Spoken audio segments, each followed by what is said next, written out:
All right, so I had a friend of mine, fellow martial artist, asked about a video from the Budo brothers, which was an awesome video. I'm going to show you what the Budo brothers did. Awesome solution. My friend asked me, could I come up with some other options? So we're going to look at what the Budo brothers did exactly, and then go from there. So Max comes up, proceeds to stab him. I stop him here. So he goes, as I'm holding this back, he goes and brings his foot up against me here. What the guy from the Budo brothers does is he pushes the elbow and uses that to get by. Okay? That's nice. I actually think it's a cool thing. What ends up happening, did you feel it when you stabbed me? So Max actually stabbed me as I was leaving, as I went like this. So that's something that can happen. And don't think that in a scenario where someone has a knife, you're not going to get stabbed. You will get stabbed. You have to remember that. You will get stabbed or you get slashed. It's something that will happen. You just have to mentally prepare yourself for it, for what might happen, okay? So, my solution here, not my solution, one of the things I would deal with immediately would be that knife. I'm not waiting for that other arm to come up and brace. So if I'm here with Max and Max goes to stab me, I'm here. I'm going here. As I go, I have the arm here.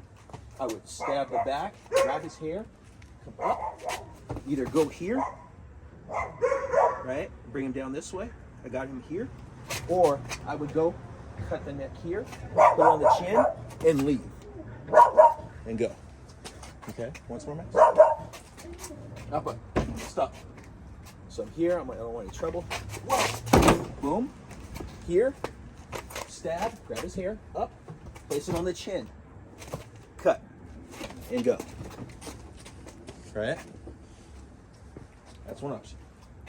If we look at, if he gets that forearm on me, like he did, like you were talking about. So he comes in, boom, up here, he gets that, oh crap. Okay. So here, this pressure is still here. He's driving in, allowing that pressure. I'm going to Kikaku Kin, then bring this in again.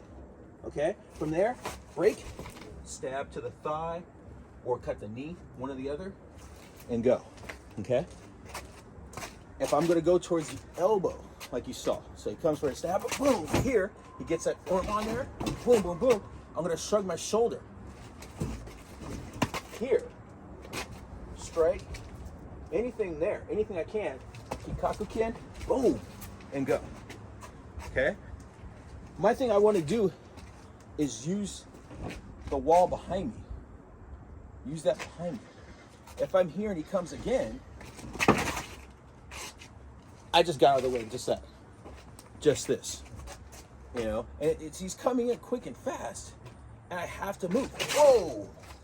Here. And deal with it too. Blow out that thigh, bring his head into it. Okay? From there, take his knife and go. Or another one could be here, boom, turn and go. Okay? Think about your close quarter weapons that you can use. Elbows, knees, head, Kikaku Kin. These are things that come in mind. So one thing you talked about in the video was the idea of that turn and get away. And then he made a good point, in the Budo brother I'm referring to. That's from the Budo brothers. He made a good point that if you're in America, you just shoot them. So, because those are the two, you have, I shouldn't say, there's options for when you can't run away. Those options would be if it's law enforcement or you have a concealed carry. Even if it's concealed carry, you can run away. But if it's law enforcement or military, you don't have the option to run away. You would still have to get out of it and then deal with that attacker. So we'll look at that next. That's all right. Next, we're going to look at, the next one we're going to look at is going to be from a concealed carry position. He's going to come in, and as he's coming in for his first thrust, I don't wait for the sewing machine thing, because I'm immediately going to go ahead and attack. So when he comes in, we're coming here, right? Kikaku Kin, push him away, draw. And there we go. All right? Once more. All right? So I'm using the light to represent my shots. That's basically what I'm doing. So I'm here, he comes in, whoa, boom, push. Here. Don't stay here, by the way. I'm going here and I'm pressing out as I go. Okay? So I'm pressing out as I leave. I'm punching, or I should say I'm punching out as I leave to deliver those rounds. So it's like the draw happens, boom, boom, boom, boom, here, and I'm leaving. and I'm moving lateral, okay? Remember the 21-foot rule. We clearly don't have that here, okay? Now let's look at this where I go to stop him, and he gets that forearm up. How do I escape that? So he comes in with that, boom, I'm here. I'm gonna go and slip past him this way, draw. And now as I'm drawing, I'm drawing, as in the Budokan, I draw with Yoko Uruki. So my hand comes here, I draw, and I'm leaving as I go, okay? Now, legally, I might get in trouble with this because I just shot him in the back, but it is self-defense, so that's the other thing too. It's like you just shot a guy in the back, but he was an imminent threat. He had a knife, okay? That's something you have to think about, okay? At least be prepared for that legally if you do that, okay? Because you could, at that point also, you could have left. You could have just left, okay, as you were going. But say if you're undercover, if you're an undercover officer, things like that, and it's that same scenario, you can't leave, or at least you need to stop that threat immediately, okay? Because he's already presented his weapon, so we're engaging that weapon, okay? So another one we could look at is he does the same thing. He comes in, I'm stopping it here, he gets that one on there, it's that one hand, and what I'm going to do is I'm going to take my right hand underneath to Jakin, and I'm coming up and bringing this here, okay? So that's, I'm grabbing the skin under his arm and keeping this up in place, okay? From here, I'm going to go and I'm going to push off. I'm going to attack side, boom, and get back and draw from there, okay? So I'm going to step back and engage here to get that distance as I go, okay? Now, this is from a concealed. Now we're going to next look at an overt holster, a holster on the outside, okay? All right, next we're going to look at if it's an officer who's got his firearm and his holster here. And one thing about this is that most likely the attacker is not going to do the forearm thing across the chest. So Max comes in, he's going to do this, and he puts the forearm across the chest. No, he puts the forearm across the chest. He's not going to do this when there's a firearm involved. He's going to go for my firearm, realistically, right?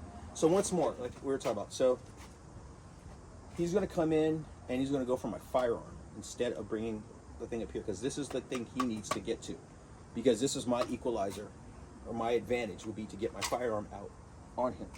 So, almost like a, there we go. Ooh, for a second it was like Secret Service. Okay, so when he comes in with that, he presents that weapon, he comes to stab, I'm here, he goes for my firearm, I'm like, oh crap, I'm going to use the wall, and I'm going to brace, and I'm going to strike with my head. Kikaku Ken, I'm going to slip my arm off and go with the Ganseki Nage type position here.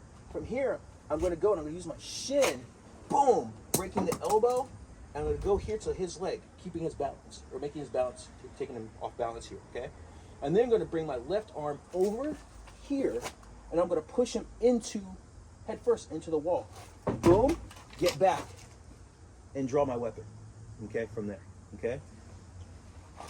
Again, it looks like a bad scenario because I'm from behind, but he's already presented his weapon as a threat, okay? Now, if I'm going to do it where he comes in and I need to get off the line, boom, here, again, you can see how it looks bad because he's shot in the back, right? The only way it really looks like, I shouldn't say it looks good, is for me, legally, would be when he comes in and I'm here and I push him that way and I draw, right? One more time, please. So he's coming in, I'm like, no, boom, oh! He just tripped over a rock and fell. All right? So, a lot of times you don't see in the Budokan too, people pushing. I do this because it creates distance, especially if you have a firearm, okay?